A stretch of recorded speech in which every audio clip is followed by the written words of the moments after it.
Do you feel slightly depressed that this is the choice that your country has got, Biden-Trump? People say, well, look, he spent years saying lock her up about Hillary Clinton. There's now footage of him saying it multiple times. Lock her up, lock her up, lock her up. And then he didn't do it. If you take everything that Donald Trump says at pure face value, you're a fool. The truth is, if you're attacking terrorists in the area of a refugee camp, this is going to keep happening. Then you're against literally all retaliation or military action that Israel has taken. My team have been desperate to try and get you to debate Norman Finkelstein. It's definitely not a no. It is also not a yes. Two seismic global stories have divided our audience, our panelists, and wider public opinion more than I can remember in modern times. The first is a criminal conviction of former President Donald Trump. The second is the deadly Israeli incursion into Rafah and the growing international demands for a ceasefire in Gaza. My next guest has passionate and polarising views on both. I expect we'll strongly agree on at least some of it. On the other, well, let's wait and see. Returning to Uncensored, the Daily Wire editor emeritus, Ben Shapiro. Ben, great to see you. You too, Piers.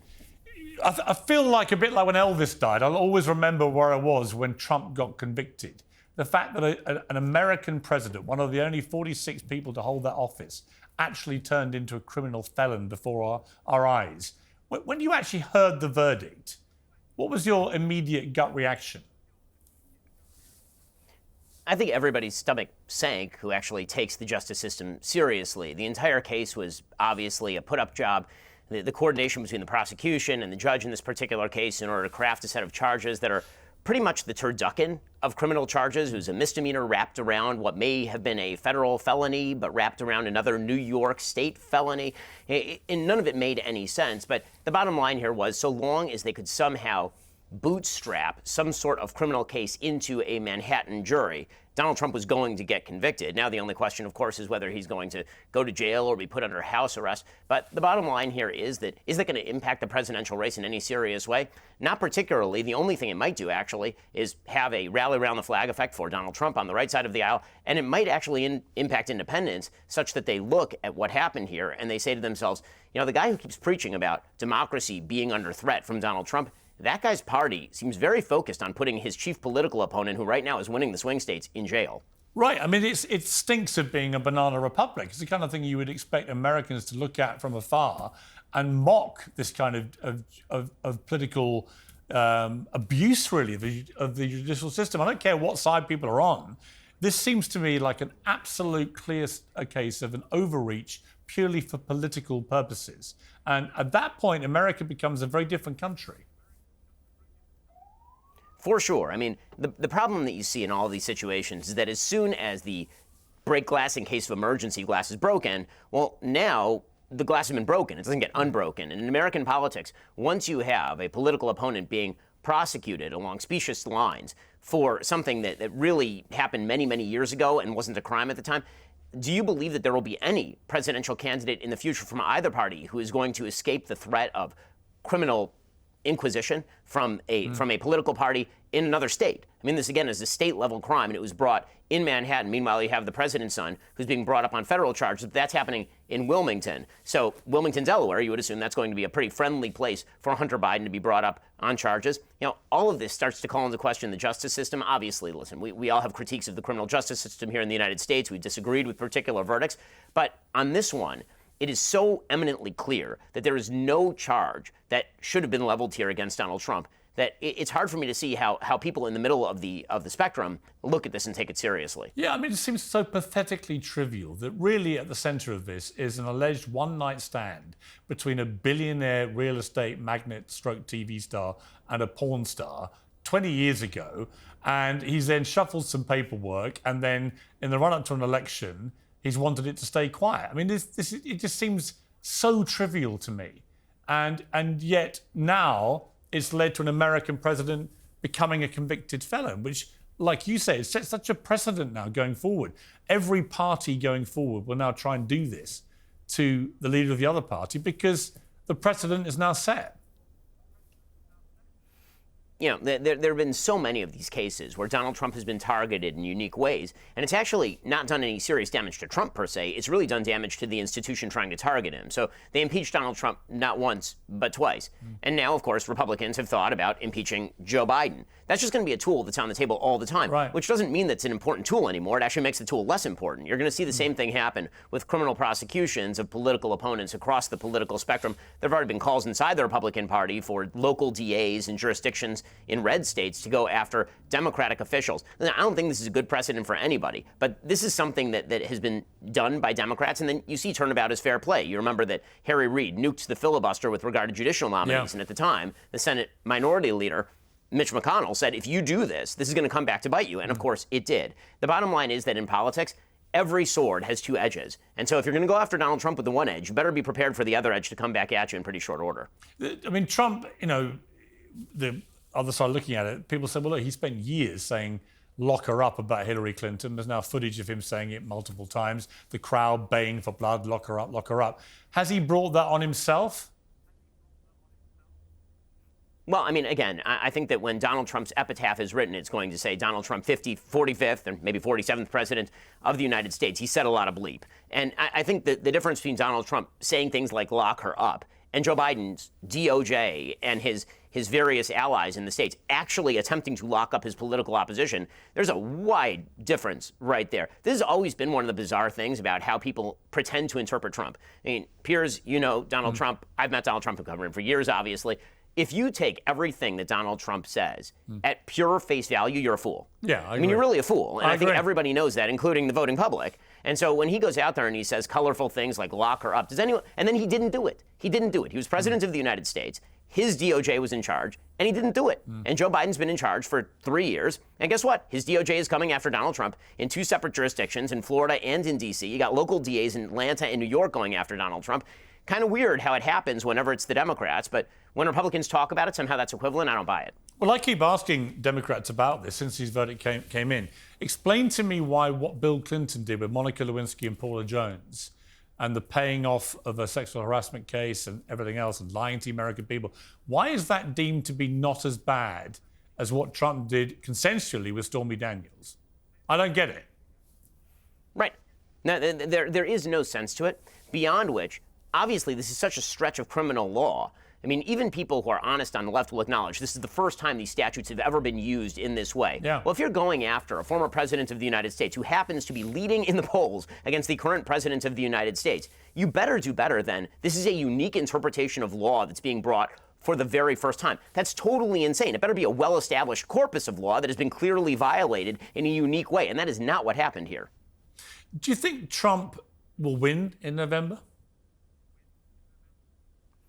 I do. I think that if Donald Trump, there's always the proviso, if Donald Trump can keep his trap somewhat shut, he's going to win. Because if this is a referendum on Joe Biden's leadership, Joe Biden is falling apart. There's an article in the Wall Street Journal that just said the obvious today about how Joe Biden is effectively senile. Everybody around him knows it. You can read that in the Time magazine interview that he just did where he stumbles all over himself. He mixes up Russia, he mixes up China, he mixes up South Korea and Taiwan, all in the course of one interview. There's a reason the DOJ, his DOJ, won't release tape of his interviews with Robert Hur, apparently interviews so bad that they basically allowed him off the hook in his own criminal case with regard to mishandling of classified documents because he was so doddering and so elderly that he might be too sympathetic to a jury. If this is a referendum on Joe Biden's leadership, Donald Trump will win. If Donald Trump makes himself the center of the election, then that's a dicier issue for him, obviously. Do you feel slightly depressed that this is the choice that your country has got? Again, Biden-Trump. I mean, I think that like most American voters, this wouldn't have been my optimal. I didn't vote for Donald Trump in the primaries. I am financially supporting him in this election, right? I'm fundraising for Donald Trump because Joe Biden, in my opinion, cannot be president. He is just that bad a president, and he should not be occupying the White House. I know what a Donald Trump presidency looks like, and that's a lot of wild rhetoric and a lot of pretty good policy. And I know what a Joe Biden presidency looks like, and that is basically oatmeal in the mouth and terrible policy. It is a strange election. I can remember feeling in 2016, I was absolutely sure Trump would win because I could feel it. This time, It's interesting. There's a Reuters poll came out, and it said that 10% of registered Republicans and 25% of registered independents were now less inclined to vote for Trump since these verdicts came in. But at the same time, he's raised over $200 million, according to Eric Trump, for the campaign, which is a staggering amount of money. So clearly the base has been massively surging on the back of this with their fury. But at the same time, is it concerning for him that even some of his own party now feel less inclined to vote for him? You know, less inclined ain't, I'm not going to vote for him. Right. Less inclined is less inclined. I don't think you find a lot of Democrats right now who are massively inclined to vote for Joe Biden. I mean, the lack of enthusiasm in the American public for this electoral cycle is absolutely palpable, which cuts in Donald Trump's favor, by the way, because a lower turnout election is how Donald Trump beat Hillary Clinton in 2016. In 2020, he had an unprecedented jump of 22 million additional voters in the voting pool between 2016 and 2020, and those cut largely for Joe Biden. Many of those were in the early balloting, obviously, via mail-in ballots. That same thing is not going to happen this time. Joe Biden, in a low turnout election, has got a very serious problem on his hands. That's why he keeps trying to go back to his base. It's why he is now being forced to campaign in the black community, which presumably normally Democrats are going to win that 90-10. They're afraid that he might lose 15-20% of the black. He doesn't even have to do that. If he doesn't get heavy black turnout in this election cycle, he probably loses in the swing states. Is there any chance that he is persuaded to stand aside?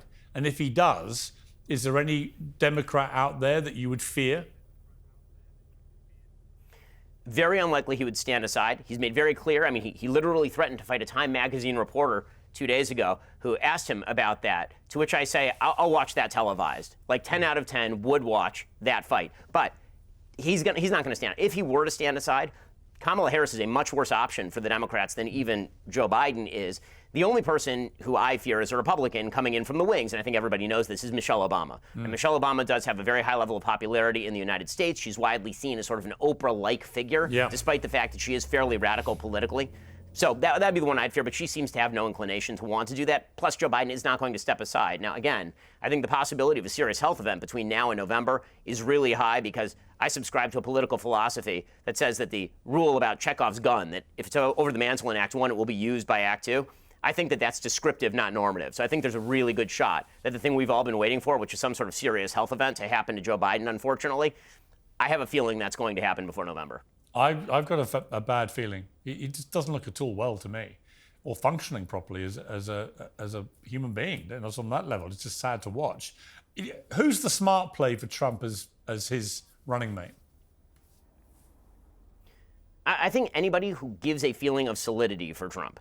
So there's been some talk about Tim Scott. I think Tim Scott would be fine. I think Senator Tom Cotton from Arkansas would be fine. I think Nikki Haley, although the base doesn't like Nikki Haley very much, she obviously has appeal to centrists in the polling. So you could see a world where Trump isn't going to lose his base. His base is going to show up to vote for Donald Trump. So politically speaking, putting aside whatever disagreements I or anybody else has with Nikki Haley, she would not be a bad pick for that political position. Doug Burgum, North Dakota. Bottom line, I don't think that vice presidential candidates win you an election. I do think a bad vice presidential candidate can really hurt you electorally, which is why Joe Biden being saddled with Kamala Harris is really bad, because she's the first VP candidate that people have looked at in a while and go, whoa, she might actually be president, and that's the person who he's running with? Well, what's incredible is that he insisted on having a black woman as his vice president, and their approval ratings with the black community in America have been plummeting and migrating to a guy they spent years saying is the biggest racist in the country. Yeah, well, I mean, the fact is that Joe Biden has been relegated to simply pandering and pandering and pandering at this point. I mean, he went to Morehouse College, and he suggested to brand new college graduates that they were facing an intractably racist America in which they could never succeed. He was saying this to people at their graduation from college, a really uplifting message from the President of the United States. Again, I think that him attempting to relieve student loan debt, I think that many of his policies in the Middle East, a lot of what Joe Biden is doing right now is geared toward trying to re-enthuse a very unenthusiastic base. Yeah, I agree. Let's turn to the Middle East. I know you have very passionate, strong feelings about all this. Where do you think we are with the war? I mean, if you're being completely honest with yourself, perhaps, do you feel it's reaching a point where Israel has to, at some stage, do some kind of deal? Well, I mean, it depends on the kind of deal that would be on the table. Presumably, any deal that leaves Hamas in power in the Gaza Strip would not be acceptable to the Israeli government, no matter who was leading the Israeli government at this point. No government in Israel could stand on the basis of that after October 7th. And so far as I'm aware, Hamas has not accepted any deal that involves Hamas actually leaving power, its leaders going into exile, and Israel not completely pulling out of the Gaza Strip. So, yeah, again, there is no deal on the table like that. I think the realistic scenario here is that Israel, because of all the pressure, is going to go slower in Rafah than they otherwise would have, which, frankly, I think is bad policy for the Israelis. I think it's bad policy for the West. This thing could have been over back in March if the West had let Israel kind of finish the job in Rafah and then move on to whatever the next thing is. And, of course, that's the other big problem. You and I have discussed this before. What is the next thing? Who's willing to take responsibility for the situation in the Gaza Strip other than the Israeli military? It's not the Americans, not the UAE, it's not the Jordanians, not the Saudis, not the Egyptians, none of whom, by the way, will accept any Palestinian refugees under any circumstances, good or bad. So, again, that's an intractable problem. But as far as finishing off Hamas as a functioning, well-organized military machine, the final step of that is finishing things off in Rafah, where there's still at least 3 battalions of Hamas fighters in Rafah. Of course, the biggest problem for Israel right now actually may not militarily be in the south. The biggest problem for Israel right now is militarily in the north, where Hezbollah has really been upping the ante. Yeah, they obviously believe that their pressure up north is going to force Israel into concessions down south, and they believe that the West is going to continue to pressure Israel even in the face of increasingly deadly fire aimed from southern Lebanon into northern Israel. See, where I would slightly take issue with you with this situation with Rafah is that the American intelligence is clear that they believe that Hamas's ability to commit anything like October the 7th again has been completely degraded. They no longer see them as an existential threat of any kind to Israel. And that, of course, you've got hundreds of thousands of innocent women and kids in this refugee camp. And you've also got the remaining members of Hamas deliberately putting themselves around refugees. And almost, I would imagine, hoping that Israel continues to bomb, because each time they land a bomb, tents will catch fire and 50 more civilians get killed and more opprobrium rains on Israel's head. And that there's a kind of no-win scenario there. And the ultimate gain that gets Israel to finish off Hamas in Rafah will be completely negated by the downside of so many more civilians being killed. Do you believe that the American intelligence is correct, that Hamas has now been degraded to the extent where there's no actual military point in continuing this? Well, that's a massive moving of the goalposts. Remember, the original goal of the war was to extirpate Hamas as the ruling authority in the Gaza Strip, because they had built hundreds of kilometers of terror tunnels and they had access to I agree Hamas should be. I agree Hamas can't return to Strip. Yeah, let's agree that Hamas can't return to power. I don't think that is remotely ever going to be allowed to happen, and I would be totally supportive of Israel. But do you not think that now is a moment for the deal to be done? And how obstructive to that deal is Netanyahu, who Biden made pretty explicit that he believes that a lot of the reason that he's continuing the war is that at the end of it, he's out of a job because the Israelis want him to be held accountable for what happened, even though they support the war effort. Well, that's... Well, the polling does say that. A few things. One, that's wish casting. That's wish casting right over the Grand Canyon that exists, where Hamas actually cuts a deal, because there has to be somebody on the other side of that deal. I understand that. I'm just saying whether you think that... So, I think Hamas have got to go. I also think that Netanyahu has to go. And I also think that Smotrich and Ben-Gvir in that cabinet are spewing rhetoric, and which plays into the hands of people who think Israel's being genocidal, which I don't think they are.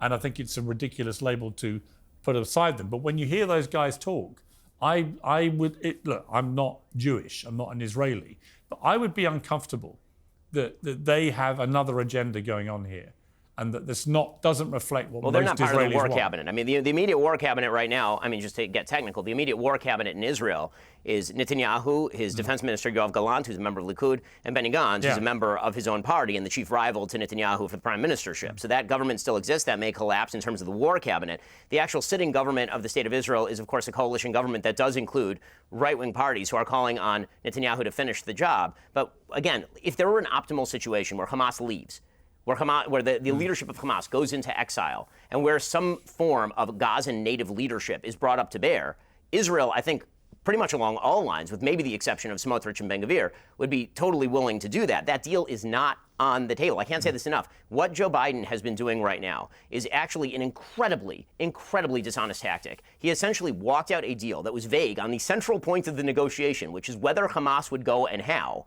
And then he proclaimed that Israel had accepted it. And then he proclaimed that Israel should accept it. So, question, if this was Israel's offer, as Joe Biden suggested that it was originally last Friday, why is he encouraging the Israelis to accept it? They made the offer. When was the last time you made an offer, Piers, that somebody then came back to you and said, Piers, will you accept the offer that you just made?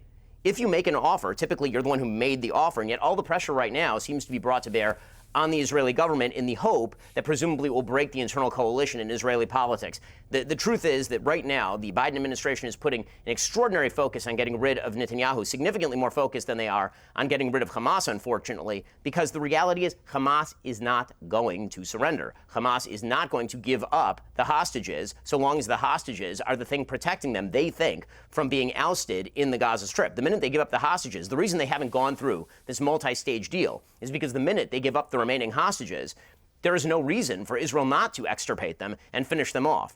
I mean, the reports from Israel are that Sinwar, who's the military leader of Hamas, still sitting in the Gaza Strip, has surrounded himself personally with the remaining living hostages. So, again, this is an intractable situation. Only military pressure is going to end whatever rule Hamas has of the Gaza Strip. Hamas, as you and I both agree, cannot be the governing party in Gaza, nor should it be part of a selection committee in terms of the government in Gaza, which is something that had been floated before. The idea was that the PA and Hamas were somehow going to form a coalition government, which is insane. Yeah, on that I completely agree. But should Netanyahu stay in power at the end of this? I mean, I think that the coalition likely, when the war is over, will in fact collapse. And I think that you probably will see a new election at that point. But Netanyahu is not the obstacle to, quote unquote, peace or a ceasefire. The obstacle would be the terrorist group currently holding hostages, including American citizens, women, and the elderly. Who runs Gaza after this? I mean, it depends. Hamas has literally been killing the people who are bringing in the humanitarian aids. There was a Gazan family that was working with the Israelis and working with the international community to get aid in, and Hamas literally went and killed them. So if Israel can identify locals who are willing to do local rule, as has been the case in some parts of the West Bank for years and years and years, then presumably Israel will do that. The question is there anyone there? Again, politics, unfortunately, is a series of bad decisions and worse decisions. The Israelis want nothing less than to station 30 to 40,000 troops in Gaza for the duration. They don't want that. But the problem is they can't hand it back over to a population that is 70 to 80% supportive of October 7th and Hamas in the hopes that that population will suddenly moderate and become a full-fledged, flourishing member of the international community. They tried that in 2005, 2006, and they got October 7th for their troubles. I mean, they got October the 7th. It was a heinous terror attack. It was fueled by an ideology. Are you comfortable that that ideology has been crushed, or do you fear that it may just have been exacerbated by what's happened, particularly given the very large civilian toll? The reality is that when it comes to crushing ideologies, the only way to do that is to essentially clear and hold. Counterinsurgency strategy is going to have to be the tactic that is applied with regard to this. Let's put it this way. There has never been a truly disgusting ideology that has been extirpated simply through hoping, praying, and giving things away to the people who are promoting that ideology. That has never happened in the history of the world. It turns out that massaging bad ideologies tends to make them more powerful, and that the only way to get rid of ideologies, unfortunately, tends to be long-term commitments to change the situation on the ground. That's what the British did, for example, in Malaya. That is what the United States did in Germany and Japan. And what you're watching right now with regard to the perverse ideology that's been promoted in the Palestinian Authority and in the Gaza Strip is something that's going to take generations to remove. Is a two-state solution feasible in our lifetime? I have a hard time seeing how, unless there is a massive change in the opinions of the people who are living in the Gaza Strip and the West Bank. And those opinions are not going to be bought off by temporary concessions that are made on a one-to-one basis, or even by the idea of a quote-unquote Palestinian state handed over to whom? There's no government, no borders, and no actual citizenry, given the fact that the Palestinian Authority and Hamas both claim that there's a quote-unquote right of return for all of the Palestinians who are living in these areas, meaning that they would get to become citizens of the state of Israel. So again, it's an intractable problem with a series of goals that are totally unrealistic in the real world. So, until things become realistic, I tend to believe they are unrealistic. As we're talking, well, it's not an invasion of Rafah clearly yet, but the attacks are going to continue. Netanyahu's made that clear. If there are many more incidents like the one the other day where 50 civilians ended up being killed as a consequence of 2 Hamas terrorists being taken out, how many of those can Israel sustain before public opinion globally really does turn on them in a massively bigger scale? Well, I mean, I think public opinion has turned on Israel to a large extent already. So I think the only question for Israel is, does it want to win the war or does it want to lose the war? And as far as that particular incident, Israel used literally the smallest bombs in its arsenal to hit a site that was not inside the humanitarian protected area. Apparently, it set off some sort of weapons cache that Hamas was keeping there, and that's what led to the fire that killed a lot of people. This is Hamas's strategy. Hamas has been using civilian sites to hide weaponry, to hide its own fighters. The entire construction of this war was predicated on that idea. If the new idea in fighting war is that if terrorists are even more evil than you thought they were, they're going to hide behind women and children, and they're going to hide themselves among civilians and hide weapons there, that this somehow amounts to like safe in tag, then all you're going to get from here on in is insurgency strategy that relies on the humanitarian impulses of the West in order for terrorists to survive and thrive. But on that incident, you're right. They didn't use massive missiles, as was originally thought to be the case. The smallest, 37 pounds. I understand, but the damage that was caused by the repercussions of that attack were enormous. And 50 people is an enormous number of people to be killed. And the truth is, if you're attacking terrorists in the area of a refugee camp, this is going to keep happening. That's why I was always extremely against the idea of attacking them in Rafah, because that is, of course, where Israel sent everybody. And so, yeah, a lot of them have moved on to another place. But to be fair, Israel has also cleared, against the opinions of the West, Israel has cleared some 1 million people from Rafah and moved them outside of Rafah in hundreds of thousands mission remain. That people said was and literally they're all impossible. intense, and they're all living around. And there will be hundreds of thousands more who will move. Right. I mean, listen, it's all a tragic scenario, but if the idea, Piers, is that Israel cannot attack anyone who is juxtaposed to civilians, then you're against literally all retaliation or military action that Israel has taken since October 7th, since that's literally Hamas's entire strategy. This has been going on now for 75 years, this conflict, right back to the late 40s. Well, it's been going on longer than that, but yes, I mean, if you want to date it from the birth of Israel. Obviously, you can go back thousands of years, of course, but this particular phase of it, if you like. I remember I often do the parallel. It's obviously not exactly the same, but there are parallels with Northern Ireland and what went on there for many decades, where a lot of blood was shed on both sides, and eventually new leadership came together on all sides, and the Americans helped, obviously, and peace was found. They did learn to live with each other, and the killing stopped. But you seem a lot more pessimistic about that being able to happen between Palestinians and Israelis. Yes. Why? Because the goal of the goal of the IRA was never to extirpate the UK from complete existence. Their goal was not to completely destroy Great Britain as an entire entity and the murder of all of her citizens. That is a very different goal than the goals of, say, Hamas, the terror arm, obviously, of the pseudo-nationalist Palestinian movement. I say pseudo-nationalist because the goal actually is not a state in the West Bank or the Gaza Strip, as Hamas has made clear. It's a state in Tel Aviv and Haifa and Jerusalem and all the rest. So, again, these conflicts are not particularly comparable. The tactics are not particularly comparable, and unfortunately, the conflict is significantly more intractable even than the conflict between the IRA and the British government. Do you feel that Israel has been singled out in a negative way for the way it's executed this war, compared, for example, how the Allies went after ISIS and other terror groups? Of course. I mean, by the statistics provided by a combination of the Gaza Ministry of Health, which would be Hamas, and the Israeli government, Israel currently has the lowest ratio of terror to civilian casualties in terms of death ratios, terrorists killed to civilian casualties, of any army in the history of modern warfare. And yet Israel has been treated by the media as though there's an ongoing genocide, a desire by Israel to destroy millions of people, which, by the way, Israel does have the military capacity to do if it were so evilly inclined, which it is not. Obviously, Israel has been singled out in a way that no other force fighting an entrenched terror group has been singled out during my lifetime. But that's not a particular shock, because there is a perverse moral equivalence that tends to apply in the Western media with regard to Israel. Instead of seeing Israel as a repository of Western values in a very unfriendly region of the world, there's been this sort of post-colonialist idea that Israel is a European colonial outlet, and that basically what's happening in Israel and Gaza is more like, say, the Algerian war than it is like a war for the existence of a population that has historic tie to the homeland and a right to exist. How has it been for you personally? Because you're a very high-profile Jewish man. You've taken very strident views about this since the war began. I know the kind of stuff I've been on the receiving end from both sides at various stages of this for hosting debates and both sides accusing me of being against them and so on. It's been pretty vicious, pretty awful, a lot of death threats and so on. I mean, you must have had exactly the same. How have you dealt with that?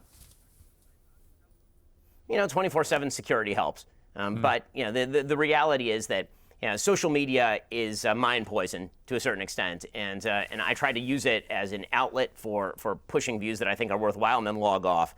Because if you read the comments, never read the comments, as you know, Piers, the comments are the worst place to be. What do you make of the media landscape generally at the moment? Because people like you, like me, like Joe Rogan, like Jordan Peterson, there's a whole kind of new world outside of conventional mainstream media. I read last week that 10% of Americans now spend their TV watching time on the YouTube app on their smart TVs, which struck me as a very striking statistic. What do you think is happening here? I mean, there is definitely a lack of trust in the legacy media that has been extraordinarily well earned. There's a reason that the Washington Post was losing tens of millions of dollars every single quarter. The big question for independent operators like us, like you, Piers, is going to be that we still exist sort of at the sufferance of many of these big social media companies.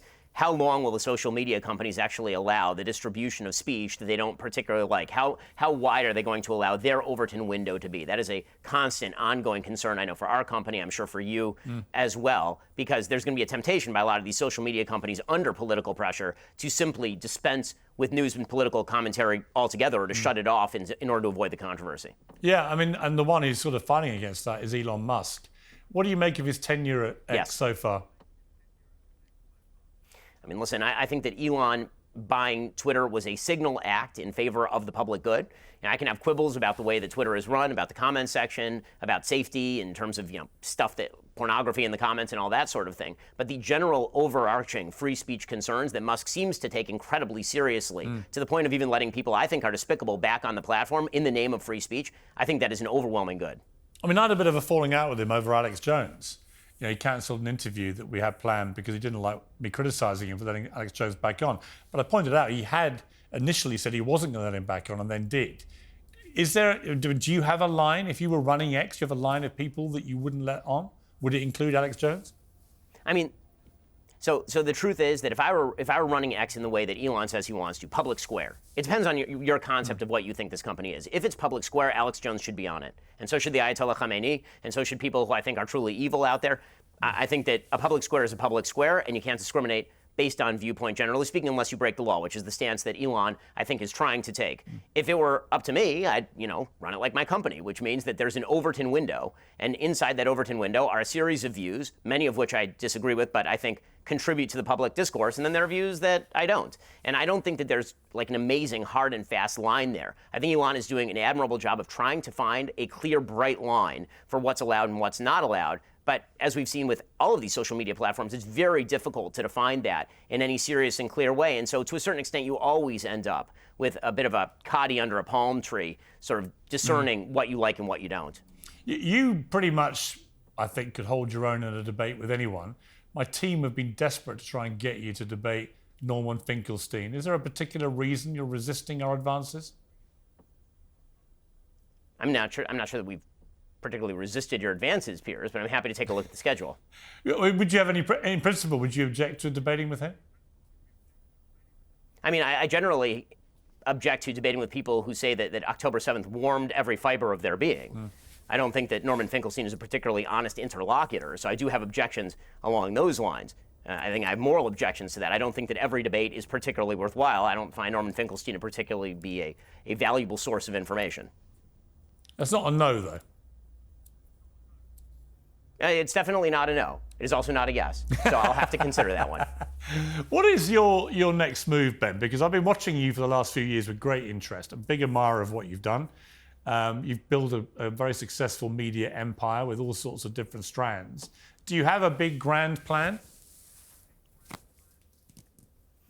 I mean, I think that our plan is to continue to expand where we can, and then I think that we want to branch out into different and new areas. Obviously, we have a series of product lines that we think are pretty successful. We'd like to expand into those areas. We want to impact culture. We have a children's programming network that we haven't really marketed to its full extent yet in Bentkey. So we have a lot of aspirations to shape the culture and the politics of the world. Obviously, growth is the number one prerequisite for that. So when it comes to the running of the company, I'll leave that in the hands of the people who actually run the company, my business partners, Jeremy Boring and Caleb Robinson. Are you optimistic about America going forward? I'm not an optimistic person, as you can tell, Piers. So I'm never particularly optimistic about the state of things or where they are going. I will say that I think that decline, as Charles Krauthammer once said, is a choice. And I think it's a choice that can be reversed by an American people who are reinvigorated with the spirit of the founding and who start to actually look back at the ideas that made the country great in the first place. And you're not tempted to go into politics yourself and really affect that change? Dude, that sounds so terrible. I can't even express to you how terrible that sounds. Although I would imagine they would have a difficult time criminally prosecuting me. I overpay on my taxes, and I'm an Orthodox Jew who lives the cleanest personal lifestyle as possible to live. That said, anything's possible. Again, I won't take that as a no. Ben Shapiro, great to catch up with you. Thank you very much. Thanks, Piers. Appreciate it.